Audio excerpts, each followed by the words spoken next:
안녕하세요. 창업하는 의사 다다기현입니다. 오늘은 보건산업혁신창업센터의 혁신창업 멤버스 혁신창업 멤버스 혜택 중 하나인 프로젝트 매니저를 처음으로 만나 배운 후기에 대해서 좀 남겨보려고 해요. 사실 저는 진짜 이 혁신창업 멤버스에 대해서 잘 모르고 신청을 했는데 정말 너무나도 저에게 중요하고 그리고 많은 것들이 떨어지고 있는 와중에도 그 멘탈을 붙잡게 해주는 고마운 데인데요. 이 프로젝트 매니저의 역할 역시도 이번에야 처음 알았습니다. 사실 프로젝트 매니저가 배정이 된다고 해서 저희 사업 아이템을 더 만들어주고 이런 건 절대 아니고 제가 만들어가는 와중에 도와줄 수 있는 부분을 한껏 도와주기 위한 그런 역할을 부여받은 분이신데요.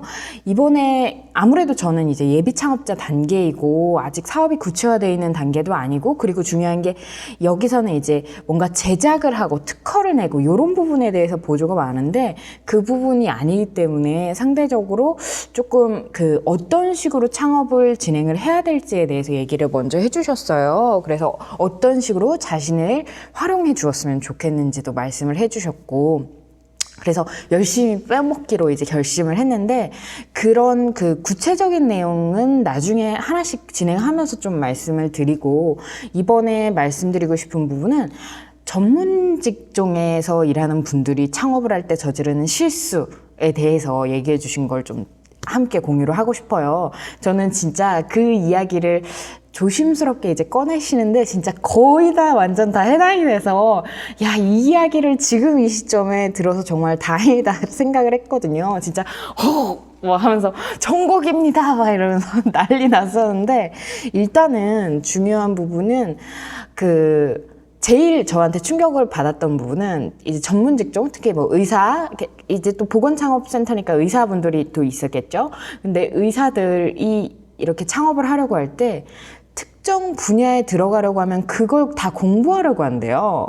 근데 그러려고 그랬거든요. 플랫폼과 어플의 코딩 막 이런 거 다 공부를 좀 그래도 어느 정도 해야지 내가 사람을 쓸 수 있지 않을까 이렇게 생각했는데 그 생각을 버리시라고 바로 얘기를 해주시고 그래서 사람을 키우는 게 중요하고 결국에는 이거를 내가 다 알아서 하려다가는 내가 해야 될 일, 대표자로서 내가 해야 될 일은 사람들이랑 밥 먹고 인사 나누고 얼굴 도장 찍고 돈 모아오고 그런 게 내 일이고 그리고 뭐 아이디어를 낸다든지 이런 것까지가 내 일이고 그런 실무에 대한 거를 다 알려고 하지 말라는 거예요. 사람에게 위임할 수 있는 법을 배우고 그리고 내가 지금 물론 창업 전 단계에서는 얼마든지 공부하라 그랬어요. 창업 전 단계에서는 얼마든지 공부를 하지만 지금 상황에서 이제 예비 창업자로서의 그런 시스템이 탁 이제 진행이 되고 있잖아요. 지금 저 1년 내로 개업이래.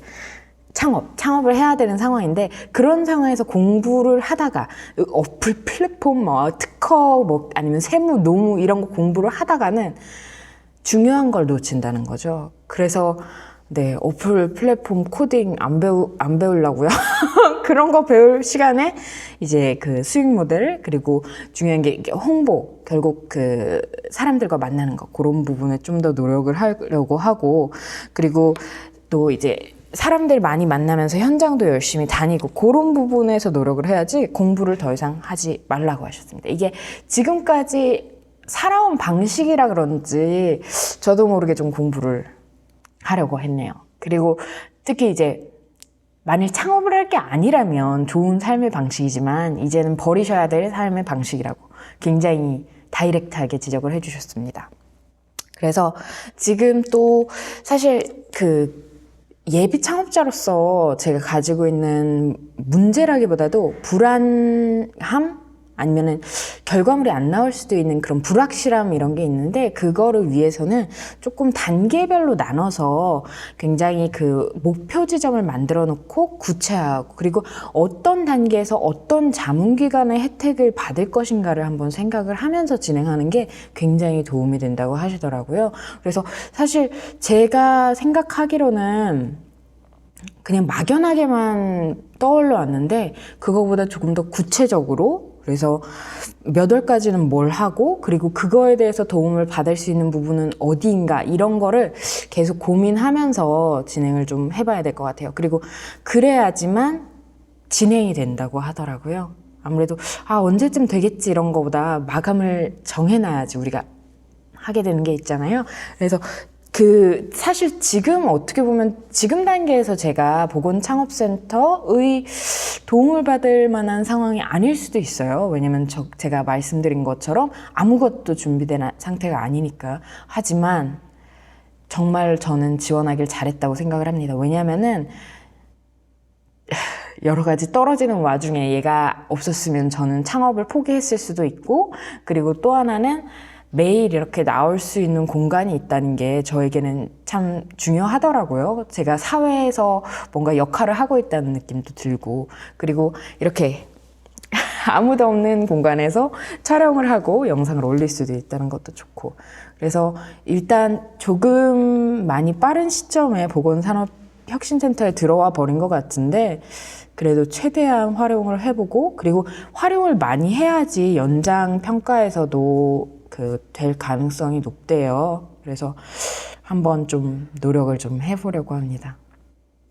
그래서 일단 전문 직종에서 혹시 창업을 준비하시는 분들 계시다면, 근데 이게 약간 습성일 수밖에 없는 게, 제가 지금까지 해온 일들, 그리고 뭐 대학병원에서 이제 일을 하면서 내가 아는 일을 아랫사람에게 시키는 게, 아랫사람에게 교육을 시키면서 같이 하고, 간호사들도 마찬가지로 내가 어떤 이유로 이런 걸 하니까 이렇게 진행을 해라 라고 할 수 있어야 되는 역할이어서 제가 다 알아야 된다고 생각을 했나 봐요. 근데 창업은 좀 아닌가 봐요. 그래서 공부는 그만하고, 물론 창업 관련해서 수익 모델 개발, 고객 검증 뭐 이런 거야 공부를 해야겠지만, 그런 시스템적인 면들 혹은 그런 뭐라고 해야 되지? 특허 어떻게 신청하나 이런 거, 그런 프로세스 이런 거에 대해서 전부 알려고 하진 않으려고요. 사실 특허 신청할 건 없어요, 저는. 네, 그렇습니다. 그래서 다들 창업 준비하시는 거 잘 되시길 바라며, 저도 이제 프로젝트 매니저님과 열심히 조금 더 진척을 좀 시켜보려고 합니다. 지금까지 창업하는 의사 다다규현이었습니다. 올해 화이팅!